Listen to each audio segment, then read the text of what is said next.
This is other stuff about youth. Are you ready? All right. This so many of you are youth anyway yourself, so you don't have to be told about this. But the younger the young people are, the more interesting to work with them. Now, when you have very small children, like Sunday school, it's another subject. So we're not going to talk about that now. But so we're talking about youth ministry, not children's ministry at this moment. So some young people, when they are able to start driving, and they try to, if their father has a vehicle, they want to bring the vehicle back. Let us say we are talking about a car, just to use illustration. Let's say we're talking about a car, and the young person always wants to bring the car back with an empty fuel tank. And so one time the teenager is sitting in the house watching TV, and the father walks by and says, "Come here." He says it that way, "Come here."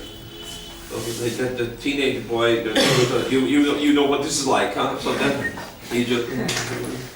he says, "Now, I know I have done something wrong, but out of the 100 things which I have done wrong today, I don't know which thing he wants to talk to me about."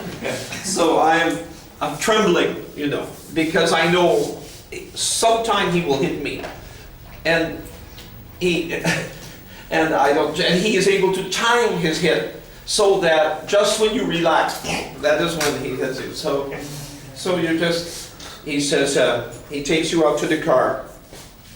He says, he says, do you know what this thing is?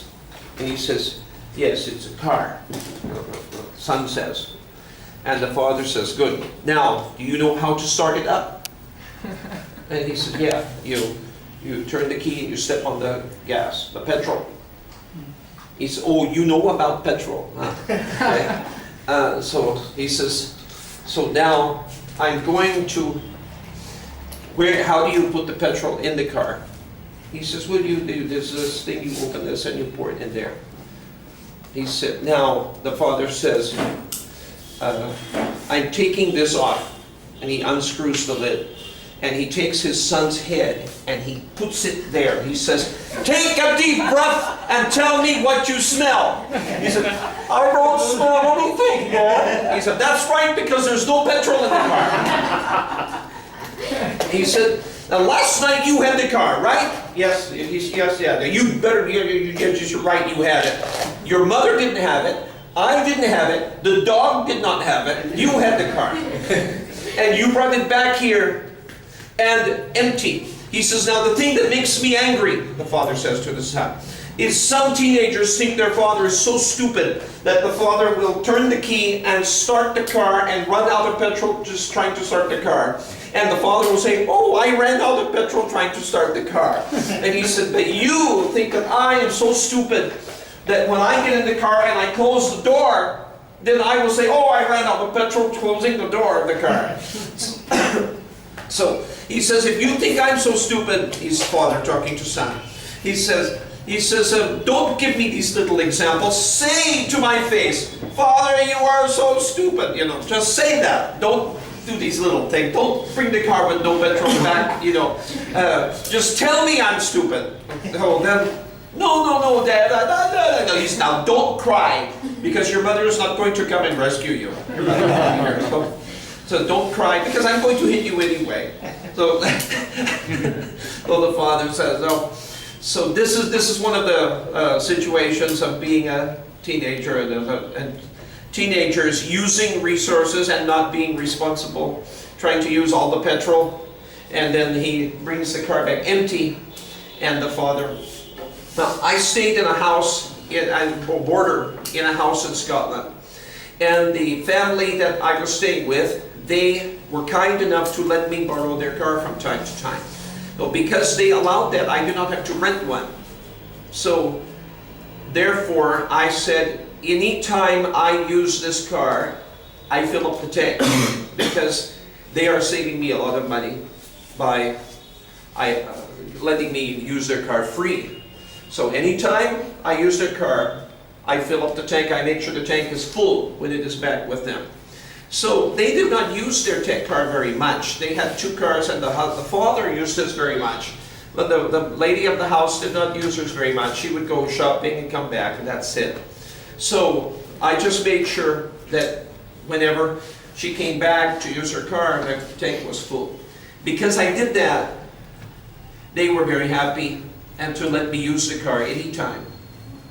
So that's something for you to think about as you grow up in the house, and to carry part of your share of the responsibility. At least if you don't have enough money to fill the tank, at least make sure that when the car goes back, or the motorcycle or whatever, when it goes back into their hand, the same amount of petrol is there as when you took the vehicle. Then at least that's equal. But you should, if you can, you should do more than that, because after all, you are getting the use of the car free. If you think it's not free because you have to buy petrol, well, you try to rent a car. Then you see how expensive that is.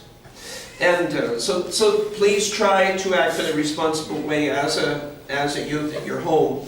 And when you are a youth leader, try to indicate to them. And one of the things that your youth class told you also is, when you're a youth leader, you want everybody to like you.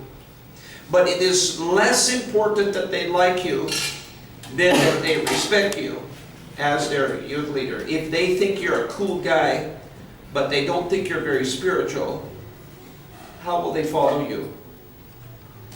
You know. So it is not entirely in your hands. I'm not trying to say that you are to blame for everything, because sometimes other people simply have a bad attitude. And it's not your fault, it's their fault for having a bad attitude. Some people are backslidden, and it's not always your fault. But as far as you can, okay, as much as it depends on you, try to live at peace with them and try to be a good example to them. When the young people want to do something which is wild and crazy, don't say, yeah, let's go do it, you know. But you should say, wait, we're Christian young people. You should be the one who is directing them back toward the way they should behave, not the one who is being misled by them. And a good example for you is in the book of Proverbs. The book of Proverbs talks about young men. It mentions the advice to the young men, 2 things that mislead young men. One, and destroy them. One is bad company, bad friends who lead them into crime and into illegal activities that could end you up in jail, things like that. So that's the one major danger. And the other major danger for young men in the book of Proverbs is married women who are unhappy in their marriage, and they're looking for action outside their marriage. And you can read the book of Proverbs. And this kind of woman can destroy you, because she takes advantage of her husband's absence to try to look for other action. And just remember Joseph. Okay? It's better to escape that, and even to be falsely accused, and to escape it, and then finally, but at least to escape, rather than to be rightly accused for doing something wrong. The book of Proverbs says that I looked outside my window and I saw a young man who, this married woman comes and says to him, my husband is gone and come to my house and everything is wonderful, I have made everything beautiful. And it says he was being led like a lamb to the slaughter, and like a bird into a bird trap, bird cage. Because when the husband finds out, okay, then there is nothing that will stop his jealousy. And he will be right, because he was wronged by his wife and by you. So these are the 2 things the book of Proverbs says are the most dangerous for young men. So just remember that, and flee from that, like Joseph fled from it. And Paul tells Timothy to flee this kind of thing. It happened to me once that somebody was after me, and I didn't at first realize what was going on. And then when I found out what was happening, then I tried to direct her toward the church and everything. But and away from me. One of the things when you become a pastor and you counsel people connected with this same subject is that it's not necessary for you as a man to counsel everybody.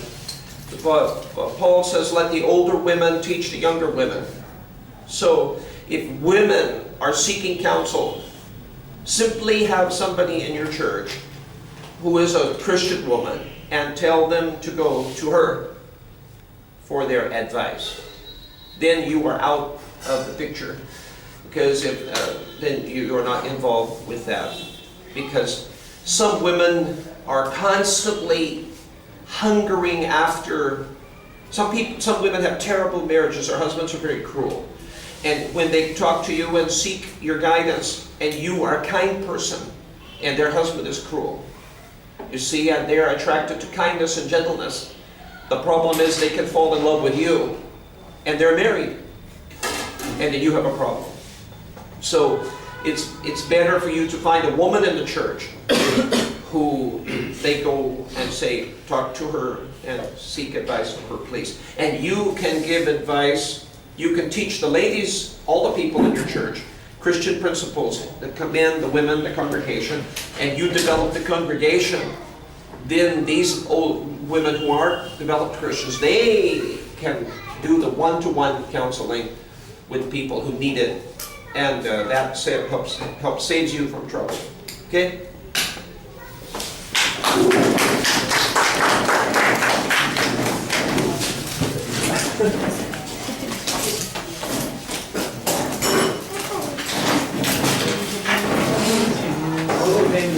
कौन सी बीमारी है?